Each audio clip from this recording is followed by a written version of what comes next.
lock परेको थियो कि थिएन भन्दा ढाडे मैलाले कोही नराख्यो ढाडे मैलाले भनेको अनि उसले छोरी गरे बुढो चाहिँ होइन अहिले त आउँछ लौलो अहिले त आउँछ त्यो बुढो अहिले छोराले पैसा कमायो नि त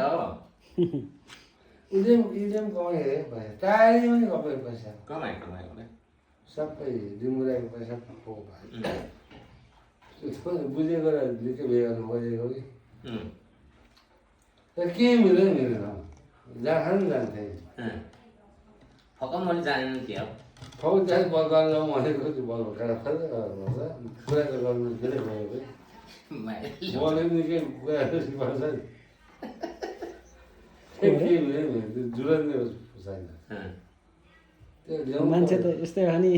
पैसा भएको त पहिलेदेखि पहिला त अनि उमेरमा त साथ राम्रो हो नि त महिला त राम्रो देख्ने क्या अहिले चाहिँ यहाँ झरिकन चाहिँ अलिक यो पनि धेरै हुन थाल्यो क्या अलिकति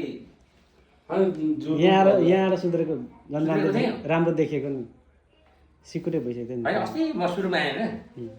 मलाई कसले देखाएर उतो सालको भन्दा मासतिर ठ्याक्कै भन्यो अनि आएँ अनि उठाने सोधेँ त्यो सालको हेर्दै हेर्दै आएँ त्यहाँनिर सोधेँ यहाँ निक्लेको घर कहाँ छ भन्दाखेरि ऊ त्यो घर हो भने आउँदाखेरि यो दुइटा कोठा होइन अनि यहाँ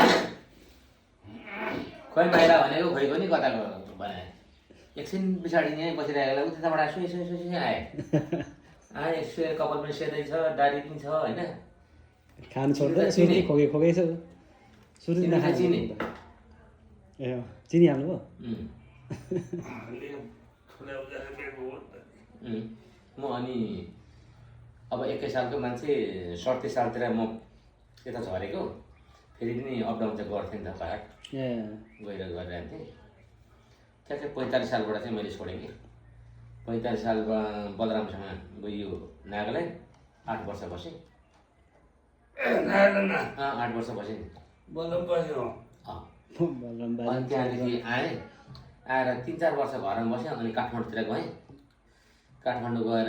काठमाडौँमा एउटा गाडी चलाएर बसेँ एम्बुलेन्स किराँत एकदम चुम्नुको त्यहाँ चलाएर बसेँ त्यहाँदेखि साउदी गएँ गाडी चलाउनु जानुभयो क्या साउदी पनि 57-58 सालको दसैँकै मुखमा अनि म साउदी गएँ अनि त्यहाँदेखि 33 महिना बसेँ साउदीमा हराइदियो साउ अनि त्यहाँदेखि भाग्नु कि भने फेरि भागेपछि पछि जानु गाह्रो हुन्छ भाग्नु हुँदैन भने सबैले पछि जुन जुलाईको बेला हाम्रो त्यो घर साउ छ अमेरिका जाने परेछ त्यतिखेर चाहिँ मलाई यस्तो बोलाएर त पहिला चाहिँ छुट्टी भन्नु सेप्टेम्बरमा कन्ट्याक्ट कुरा म सेप्टेम्बरमा जान्छु भनेको त यसो बिचरा सेप्टेम्बरमा हुँदैन स्कुल हुन्छ भन्नु अनि यसले के भन्छ भनेर त्यसो भए अहिले यो जुन जुलाई यो बिदाको बेला गएर आउँछु नि भनेको त ठ्याक्कै दियो